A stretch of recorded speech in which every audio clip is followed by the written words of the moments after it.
नमस्कार, मैं हूं ललिता। आप देख रहे हैं न्यूज प्लस 21। देखिए देश विदेश व राज्य की 10 बड़ी खबरें। देश ने रचा इतिहास, कोरोना वैक्सीन के 100 करोड़ डोज पूरे। पीएम मोदी दिल्ली के आरएमएल अस्पताल पहुंचकर की हेल्थ वर्कर्स से बातचीत। 19 दिन बाद शाहरुख खान मिले अपने बेटे आर्यन खान से। आज जमानत के लिए फिर हो सकती है कोशिश। ट्रेन से कटकर 2 बाइक सवार युवकों की दर्दनाक मौत। आज सुबह 10:30 बजे के करीब हुआ ये हादसा।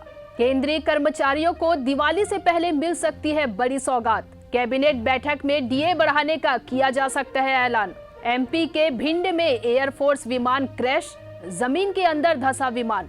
जियो ने सभी टेलीकॉम कंपनियों को पीछे छोड़ा, एयरटेल दूसरे नंबर पर। उत्तराखंड में फंसे लोगों से मुख्यमंत्री भूपेश बघेल ने की बात। भिलाई के यात्रियों को कहा, आप लोग जल्दी घर पहुंचेंगे। मुख्यमंत्री भूपेश बघेल आज करेंगे कलेक्टर कॉन्फ्रेंस, करेंगे विकास और राज्य की योजनाओं पर बात। उद्योग व आबकारी मंत्री कवासी लखमा सुनेंगे जनता का दर्द। उत्तराखंड में भारी बारिश और बाढ़ से अब तक 52 लोगों की मौत। अमित शाह आज करेंगे दौरा। ऐसे ही तमाम बड़ी खबरों के लिए देखते रहिए न्यूज प्लस 21, आपके हक की बात।